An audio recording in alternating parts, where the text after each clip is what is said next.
Friday on The Scene at 6. Tale of the tape. Explosive new evidence of what happened at Waco. Who really started the fire? Making the grade. Everyone knows America's public schools need fixing. Tonight, George W. Bush's plan. Can it work? In depth tonight, troubled waters. The last big weekend of the summer. Just how safe are America's beaches? And meet the new neighbors. What happens when the first couple picks a new White House? From NBC News World Headquarters in New York, this is NBC Nightly News with Tom Brokaw. Substituting tonight, Jane Pauley. Good evening. Tonight, President Clinton says he is deeply concerned and wants a new independent investigation of what happened that fateful day 6 years ago in Waco, Texas.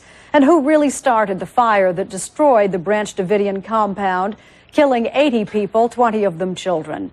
The fresh questions revolve around new revelations from the FBI, including a never-before-seen videotape, a tape that captured the moment a decision was made to use potentially flammable tear gas grenades, hours before the deadly fire broke out. Here's NBC's Pete Williams. The new evidence comes from a videotape made by an infrared camera in an FBI plane circling over the Branch Davidian building that fateful day 6 years ago, the day of the deadly fire that broke out shortly after noon. But 4.5 hours before the fire starts, according to a tape released tonight, FBI supervisors are heard discussing permission to fire heat-generating tear gas rounds. Are you saying he can penetrate the black covering over the construction on the green side? 10-4 copy, you can try it. Yeah, that's affirmative. The newly discovered tape reveals that the rounds were fired at an underground concrete bunker separate from the main wooden building. That's on the opposite side of the building from the spot where the fire is believed to have started. Proof, says the former FBI negotiator at Waco, that the tear gas rounds did not start the fire.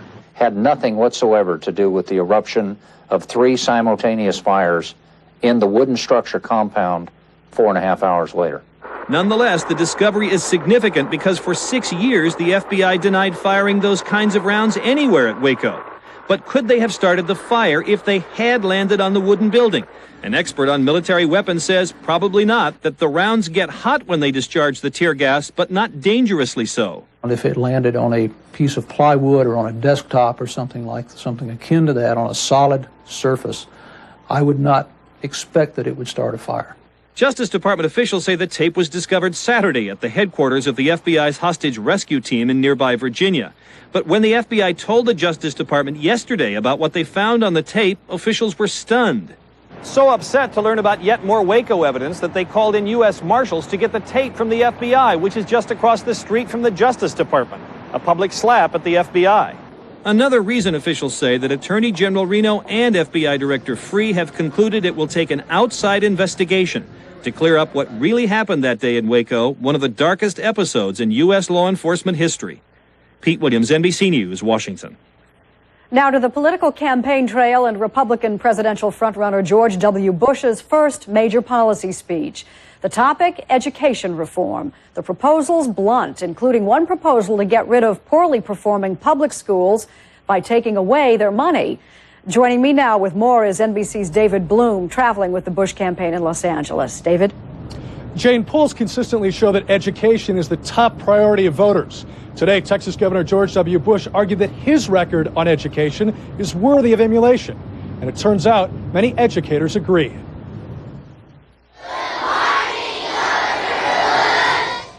Responding to critics who say they don't know what Bush stands for, who complain, as Texans like to say, he's all hats, no cattle. The Republican presidential frontrunner today called for a major overhaul of federal education policies, which Bush says, quote, pay schools to cheat poor children. In my administration, federal money will no longer follow failure. Public funds must be spent on things that work. Bush says that if elected, he would require all states to test disadvantaged children and would cut off federal money to the worst public schools if test scores for minority and poor students do not improve. Now, some say it is unfair to hold disadvantaged children to rigorous standards. I say it is discrimination to require anything less. the soft bigotry of low expectations.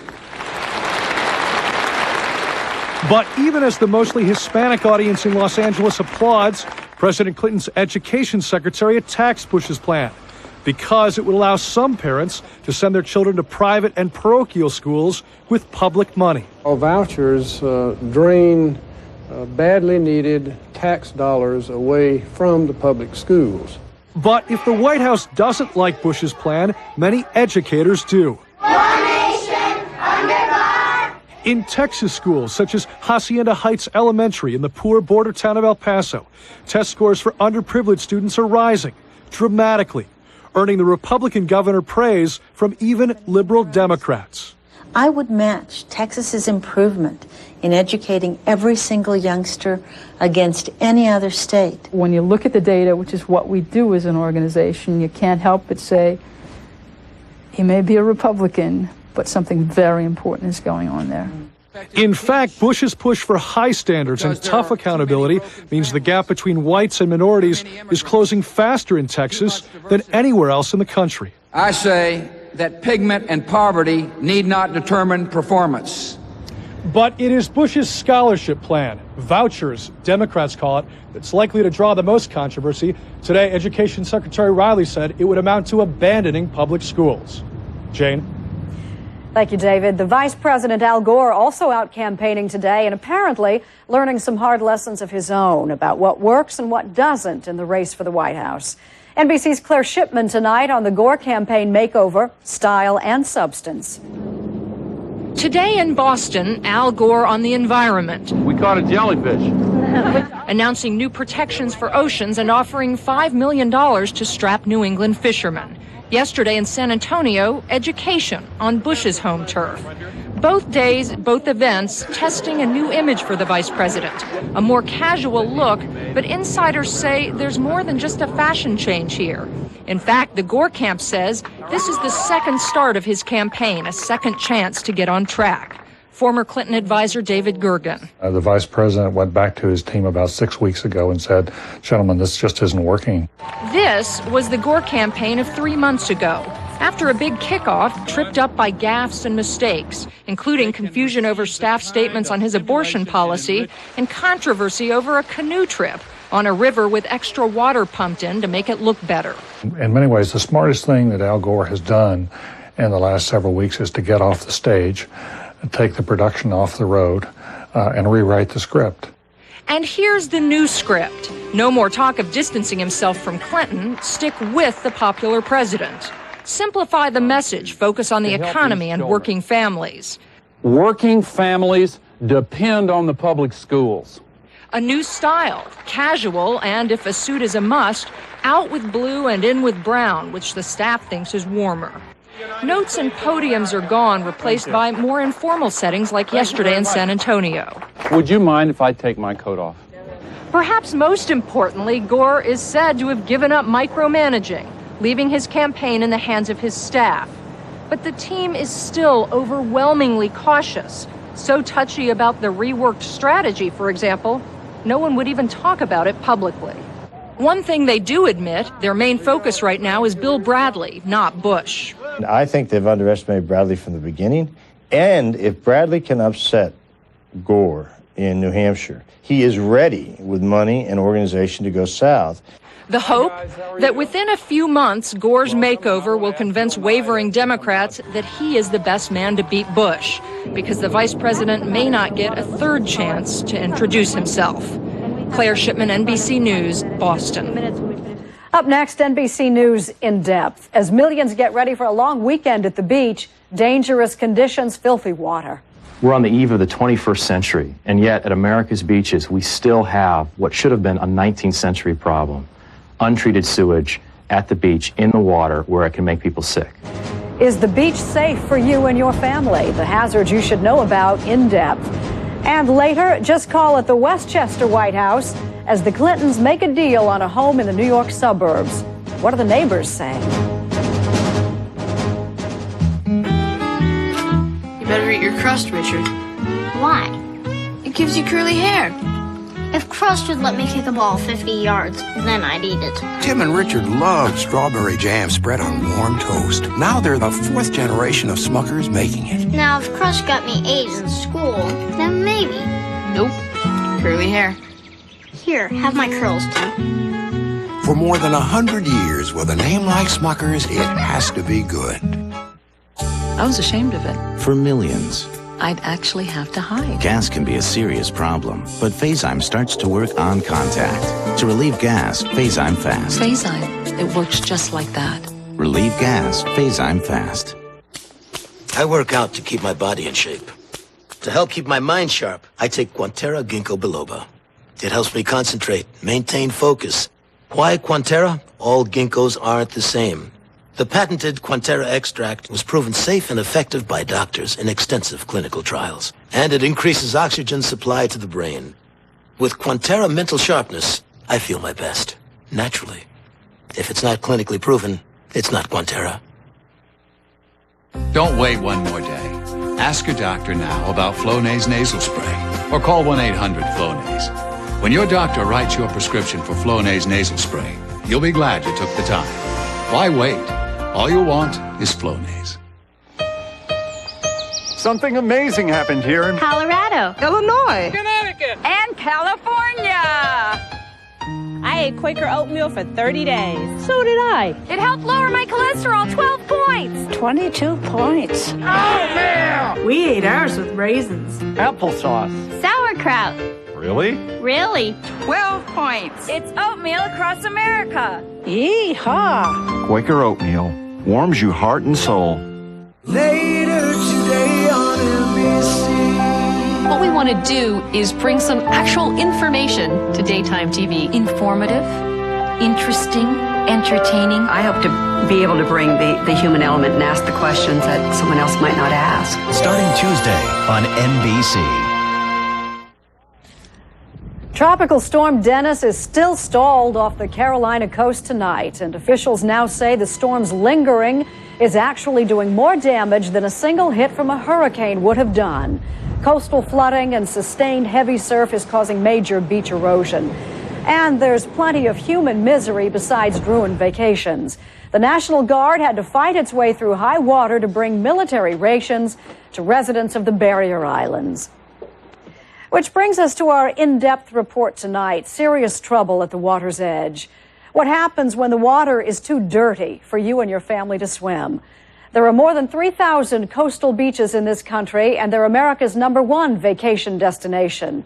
But in a surprising number of communities, the coastal waters are so dirty they can be dangerous. What's going on? Our in-depth report tonight from NBC's Kelly O'Donnell. Huntington Beach, California. A 2.5-mile stretch of summer reopened today, just in time for Labor Day weekend after a 2-month ban on swimming. Bacterial contamination making the ocean water unsafe. Tonight, 1 mile of the legendary beach still off limits. Around the country, beaches closed this vacation season in Key West, Chicago, and New Jersey. In Southern California, most of the summer, America's Surf City deserted. It's devastating. It's very devastating to all of us. Instead of 30 or 40,000 beachgoers a day, just 2,000 and no swimming. The reason? High levels of enterococcus, an intestinal bacteria that can cause respiratory and flu-like illnesses. The source, still unknown, but Huntington Beach spent $500,000 searching for answers. One test, tossing oranges into a waterway to track the flow. Officials suspect a leak in the sewage system or polluted storm drain runoff from around the city. This urban runoff is a toxic witch's brew. We never realized that until this event took place. But environmentalists say it's all too common across the nation. 729 beaches closed at least one day last summer. In total, more than 7,000 beach days lost. The most closings, New Jersey, California, and Florida. We're on the eve of the 21st century, and yet at America's beaches, we still have what should have been a 19th century problem. Untreated sewage at the beach. How does sewage or bacteria get to the ocean in dangerous levels? One way, experts say, aging sewer pipes leak. Then untreated water mixes into the drainage system and heads right into the ocean. Critics complain not enough's being done to prevent the problem, in part because of complacency. People have come to expect, even accept, that some beaches will be closed some of the time. Undaunted, surfers only concerned about the next wave. As long as I don't see no raw sewage or anything floating, I'm happy. I'll surf in anything. Less resilient, local business. Dwight's concession stand in the family 3 generations. Sales this summer off 75%. Just me and my pop now. Everybody else we had to lay off. To entice visitors, parking fees slashed to $1. The biggest lure, a clean bill of health for the water. With much of the sand and surf reopened tonight, Huntington Beach hopes to restore public confidence and recapture a bit of summer. Kelly O'Donnell, NBC News, Huntington Beach. From water to fire, when we come back, why many think those wildfires scorching earth in the West may not be such a bad thing after all. It's time. Time for your heartburn to kick in because your heartburn relief gave out. It happens 2 or more days a week, even though you've treated it and changed your diet. That frequent, persistent heartburn may be due to acid reflux disease, potentially serious. It's Prilosec time. Time to see your doctor about prescription Prilosec. Your results may vary, but for many people, Prilosec provides 24 hours of complete heartburn relief with 1 daily dose. Ask your doctor for more information about Prilosec and if it's right for you. The most common side effects are headache, diarrhea, and abdominal pain. 24 hours of complete heartburn relief is possible. It's Prilosec time. Sure, my arthritis hurts, but I don't like strong-smelling rubs, so I rub in odor-free Aspercreme. Clinically proven to relieve minor arthritis pain in minutes. It works well without the smell. Aspercreme, clinically proven odor-free pain relief without aspirin. I may look young, but I still suffer from hot flashes. I discovered a natural way to deal with it. New Healthy Woman from the makers of Monistat. Healthy Woman's a soy menopause supplement that helps relieve hot flashes in a natural way. New Healthy Woman.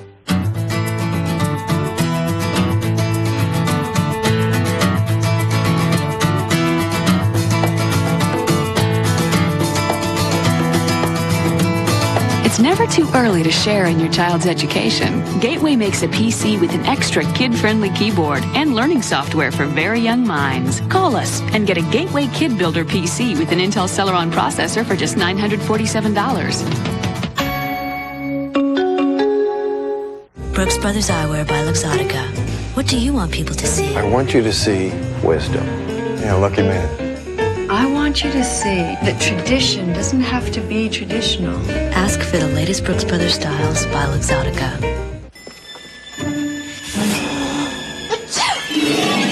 Do you need fast allergy relief?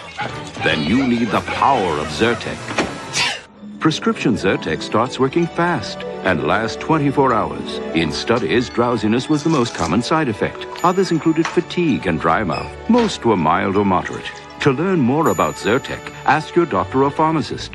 So when you need fast allergy relief, remember the power of Zyrtec. Tomorrow, look for double the fun when Linda Ronstadt and Emmylou Harris team up for our summer concert series. Brought to you by the Incredible Edible Egg, only on Today.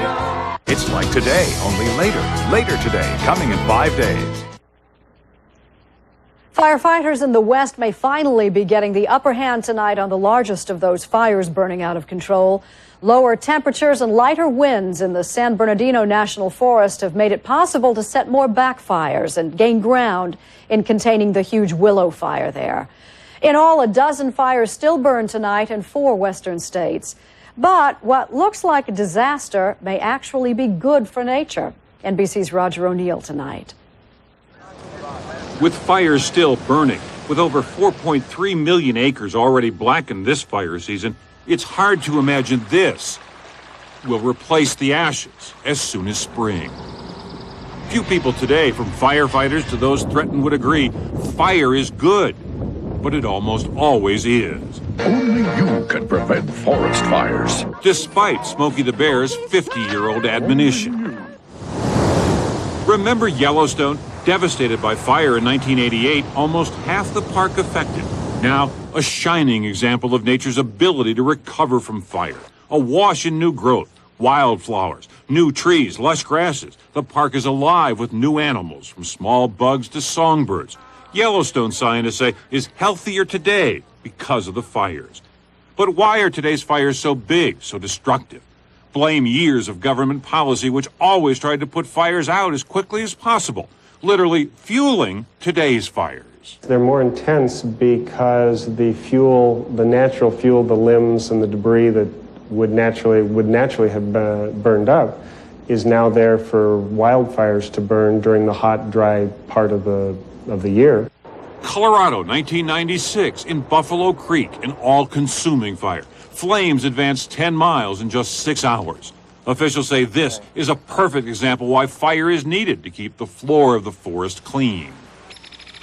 Getting rid of dead and dying timber by setting fire, called prescribed burns, to prevent the catastrophic fire like this one in Buffalo Creek, is now a top priority of government agencies. But after 50 years of total fire suppression, putting every fire out, it will take another 50 years just to catch up. Rex Alford, a government fire manager, says a checkerboard of small burned out areas in a forest can actually help stop a wildfire. One thing, it creates what we call patch dynamics, which is good for the ecosystem as a whole. Why? Because it breaks up that loaded forest of fuel that's ready to burn? Yes, it does that.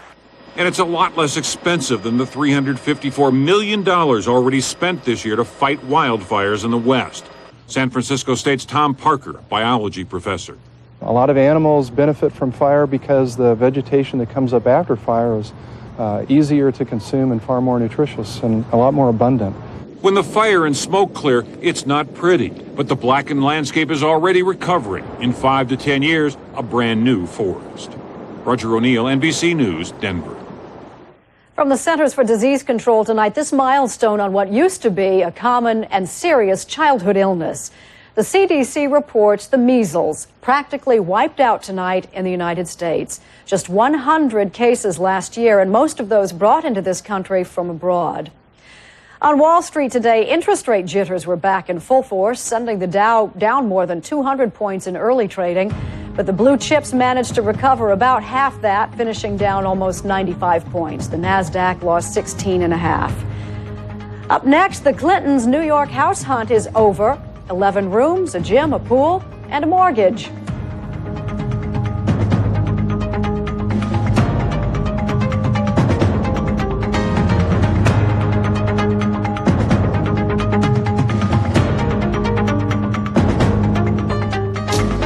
Finished? No offense, I gotta close up. I got heartburn, but I got Pepsid AC? You should take Tums. All my regulars do. Yeah. Tums calcium goes straight to the heartburn to neutralize acid fast. Pepsid's got to travel all through your bloodstream, so it takes a lot longer to start controlling acid. So you want Tums, or you want to wait? Tums. Feel better? Good. Get out. Tums. What should you do if you're having a heart attack? First, call an ambulance, then take Bayer aspirin. Now Bayer may help stop you from dying when taken during a heart attack. Talk to your doctor now.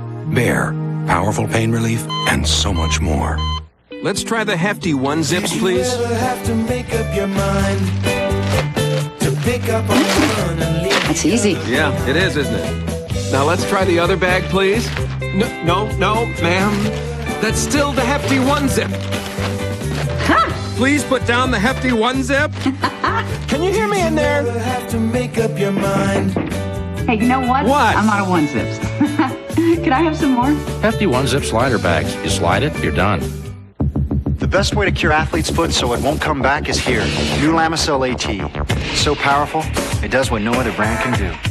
These take 4 weeks of treatment to kill the fungus. Lamisil AT is so powerful, with just 1 week's use, it stops the itching and burning and cures athlete's foot between the toes. So powerful, a clinical study showed 3 whole months later, most users were still athlete's foot free. Now without a prescription. New Lamisil AT, the best way to cure athlete's foot. Boogie woogie, rumbling round, creamy, dreamy, rumbling round. It's got yogurt blended right in with the creamy taste of butter. You'll try again. The goodness of yogurt, the creamy taste of butter with half the fat and calories. Must be Rummelin' Brown.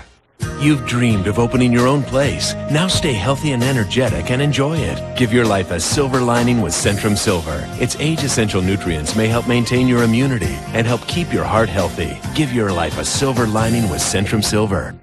No, this isn't a jeans commercial. It's about constipation. You're bloated, not yourself. Your size 10s feel like 2s. FiberCon has natural fiber action to relieve bloating constipation. I'm myself again. FiberCon, be regular, be yourself.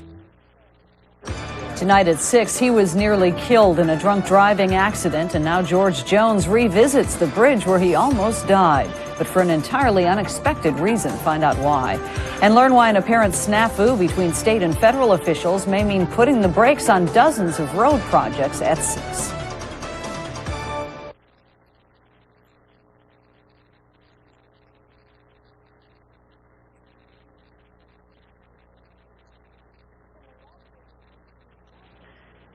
In the lovely, leafy, wealthy New York City suburb of Chappaqua, the talk of the town the past couple of weeks has been a real estate deal in the making.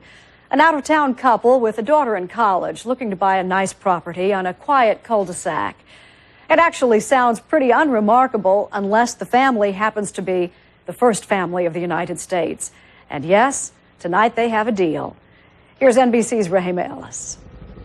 The rambling 110-year-old Georgian colonial the Clintons toured on Saturday in New York will be the next White House they call home. If she becomes the senator, I'd be the first neighbor. About an hour's drive north of New York City in a small wealthy village called Chappaqua and on a cul-de-sac on Old House Lane.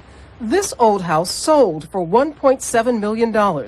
While it's not 1600 Pennsylvania Avenue, this is a lot of house.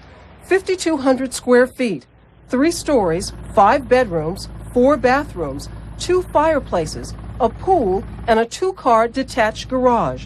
Built just before the turn of the century in 1889, it sits on 1.1 acres, with just enough space on the grounds for Secret Service quarters. When the Clintons move here, it will give them a New York State address, a requirement if Hillary Clinton makes a run for the Senate seat next year. In this village of 17,000, the Clintons may feel comfortable here politically. In Chappaqua, Democrats outnumber Republicans by about 1,200 voters.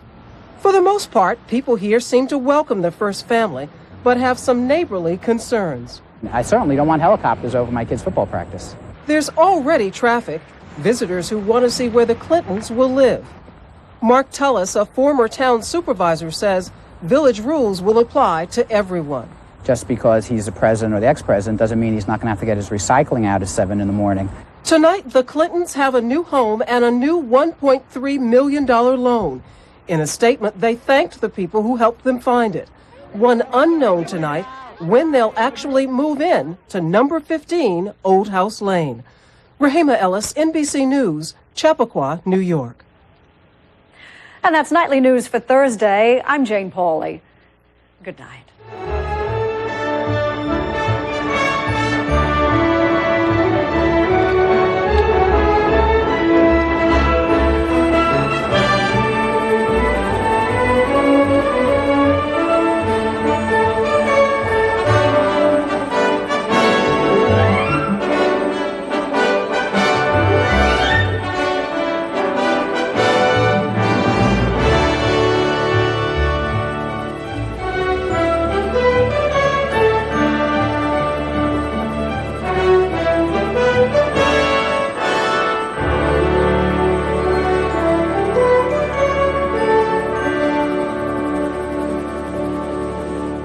Nightly News is a presentation of NBC News. More Americans watch NBC News than any other news organization in the world.